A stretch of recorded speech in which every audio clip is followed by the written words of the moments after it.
Hello friends, അപ്പം മഴക്കാലമൊക്കെ കഴിഞ്ഞിരിക്കുകയാണ്. ചെടിയിലേക്ക് നോക്കിയപ്പോൾ ചെടികളൊക്കെ ആകെ കുളമായിട്ടാണ് ഇരിക്കുന്നത്.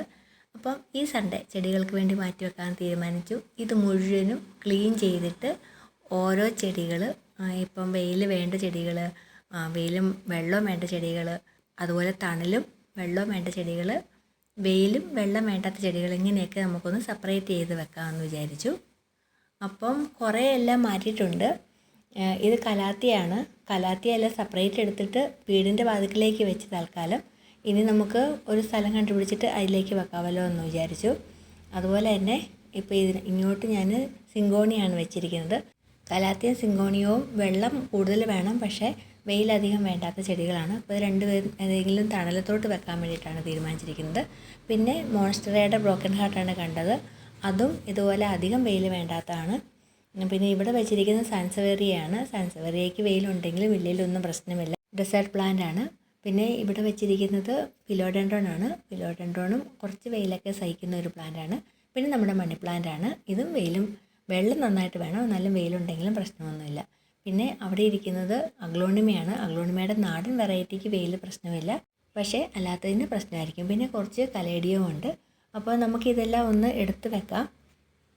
അപ്പോൾ നാടൻ അഗ്ലോണിമ അല്ലാത്തത് അവിടെ നിർത്തിക്കൊണ്ട് നാടൻ അഗ്ലോണിമ വെയിൽ കൊണ്ടാലും ഇച്ചിരി മഴയൊക്കെ പെയ്താലും പ്രശ്നമില്ലാത്ത നാടൻ അഗ്ലോണിമ ഈ ഒരു വലിയ വെയിലില്ല, ഇടയ്ക്ക് തണൽ വരുന്നൊരു സ്ഥലത്ത് എടുത്ത് വെച്ചു.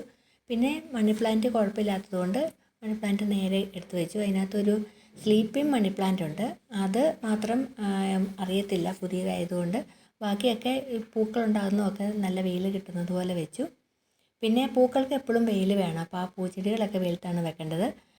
പിന്നെ സിങ്കോണിയം വീടിൻ്റെ അടുത്തോട്ട് തന്നെ വെച്ചു. അപ്പോൾ അവിടെ അധികം വെയിൽ കിട്ടത്തില്ല, എന്നാലും ഇളം വെയിൽ കിട്ടുകയും ചെയ്യും. അപ്പം നല്ലപോലെ വെള്ളമൊക്കെ ഒഴിക്കാനായിട്ട് എളുപ്പമുള്ള പോലെ അങ്ങനെ വെച്ചു. പിന്നെ എനിക്ക് എപ്പോഴും കൂട്ടുള്ളത് നമ്മളുടെ ജോപ്പനാണ്. ജോപ്പൻ അവിടെ ഇരുന്ന് ഇതെല്ലാം സൂപ്പർവൈസ് ചെയ്യുന്നുണ്ട്. പിന്നെ ബാമ്പു ഇനത്തിൽപ്പെട്ടത് മിൽക്കി ബാമ്പും അതുപോലെയുള്ളതൊക്കെ ഇങ്ങനെ സൈഡിലേക്ക് എടുത്ത് വെച്ചിട്ടുണ്ട്. ബിഗോണിയൊക്കെ ഇതുപോലെ അധികം വെയിലില്ലാത്തടത്തോടാണ് സെറ്റ് ചെയ്ത് വെച്ചിരിക്കുന്നത്. കലേഡിയം ഇതുപോലെ തന്നെ ഒരുപാട് വെയിൽ ആവശ്യമില്ല. അപ്പം കലേഡിയത്തിൻ്റെ വെറൈറ്റീസൊക്കെ ഇങ്ങനെ തന്നെ വെച്ചിട്ടുണ്ട്. പിന്നെ ഉള്ളത് അങ്ങോട്ട് വെയിൽ വരുന്ന സ്ഥലമാണ്, അതുകൊണ്ട് പൂക്കളുണ്ടാകുന്ന ചെടികളൊക്കെ ആ സൈഡിലേക്ക് വെച്ചു. പിന്നെ അഗേവിനും അടീനിനും നല്ല വെയിൽ വേണം, അപ്പോൾ അതും അങ്ങോട്ട് വെച്ചിട്ടുണ്ട്. പിന്നെ ഈ ഭാഗത്തും വെയിൽ കിട്ടുന്ന ഭാഗത്ത് നന്നായിട്ട് പൂക്കളുണ്ടാകുന്ന ചെടികളെല്ലാം വെച്ചിട്ടുണ്ട്.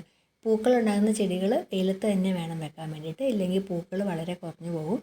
പിന്നെ അതിൻ്റെ ഇപ്പറയായിട്ടും ഇതുപോലെ ഡെസേർട്ട് പ്ലാന്റ് ആണെന്ന് പറഞ്ഞ് സാൻസവേറിയ വെച്ചു. അപ്പോൾ അതൊക്കെ വെയിലത്ത് തന്നെയാണ് വെക്കുന്നത്. ഇനി അങ്ങോട്ട് മരത്തിൻ്റെ തണൽ വരുന്ന സ്ഥലമാണ്. അപ്പോൾ അങ്ങോട്ട് ഞാൻ വെച്ചിരിക്കുന്നത് മറ്റേ എലിഫൻറ്റ് പ്ലാന്റ് എന്ന് പറഞ്ഞ ചെടി വെച്ചിട്ടുണ്ട്. അതിൻ്റെ ഇപ്പുറം തന്നെ അതിൻ്റെ തയ്യും ഉണ്ട്. മോൺസ്റ്ററായും അപ്പുറം തന്നെയാണ് വെച്ചിരിക്കുന്നത്. ഒന്നും വെയിൽ വലിയ പ്രശ്നമില്ലാത്തതാണ്. അതിൻ്റെ ഇപ്പുറം ബ്രോക്കൺ ഹാർട്ട് വെച്ചിട്ടുണ്ട്. അത് മോൺസ്റ്റർ വിഭാഗത്തിൽ തന്നെ പെട്ടതാണ്. പിന്നെ തണൽ വരികയാണ്. അപ്പോൾ തണൽ വരുന്നതിൻ്റെ താഴെയായിട്ട് ഹാങ്ങിങ് പ്ലാന്റ്, നന്നായിട്ട് വെള്ളം വേണ്ട ഹാങ്ങിങ് പ്ലാന്റൊക്കെ വെച്ചിട്ടുണ്ട്. താഴെ സ്പൈഡർ പ്ലാന്റിൻ്റെ കുറേ വെറൈറ്റീസ് വെച്ചു. അതിൻ്റെ ഇപ്പുറം കലാത്തിയാണ് വെച്ചിരിക്കുന്നത്. കലാത്തിയയ്ക്ക് ഒട്ടും തന്നെ വെയിൽ ആവശ്യമില്ല. അപ്പോൾ മുകളിൽ നിറച്ച് ചെടികൾ നിൽക്കുവാണ്. ആ ചെത്തിയുടെ ഒരു മരമാണ് നിൽക്കുന്നത്. അപ്പോൾ അതിന് താഴെയായിട്ട് നല്ല സേഫായിട്ട് തന്നെ വെച്ചിട്ടുണ്ട്. വെള്ളം ഒഴിക്കാനും എളുപ്പമാണ്. അപ്പം ഇങ്ങനെ നിന്ന ഒരു സ്ഥലമാണ്. അത് കാണുമ്പോൾ എളുപ്പമാണ്, പക്ഷേ ഒരു 3 മണിക്കൂറോളം ഇതിനു വേണ്ടി മാറ്റി വെച്ചു. കാരണം ചെത്തിയും കണിക്കൊന്നയാണ് മുകളിൽ നിൽക്കുന്നത്. അപ്പോൾ ഇതുവരെയും പൂർണ്ണതേ ആയിട്ടില്ല. അടുത്ത ആഴ്ചയിൽ ബാക്കി ചെയ്യുന്നതായിരിക്കും. എല്ലാം ഒന്ന് കറക്റ്റായിട്ട് അറേഞ്ച് ചെയ്ത് വെച്ചതിന് ശേഷം ഞാൻ സെയിൽ വീഡിയോ ഇടുന്നതാണ്. ഒറ്റ ചെടി മാത്രം ഉള്ളത് കൊടുക്കില്ല കേട്ടോ, ബാക്കിയുള്ള ചെടികളൊക്കെ ഒന്ന് സെയിൽ വീഡിയോ ഇടുന്നതാണ്. അപ്പോൾ എല്ലാവർക്കും വീഡിയോ ഇഷ്ടപ്പെട്ടെന്ന് വിചാരിക്കുന്നു. അപ്പോൾ അടുത്ത വീഡിയോയ്ക്കകത്ത് കാണുന്നത് വരെയും ബൈ.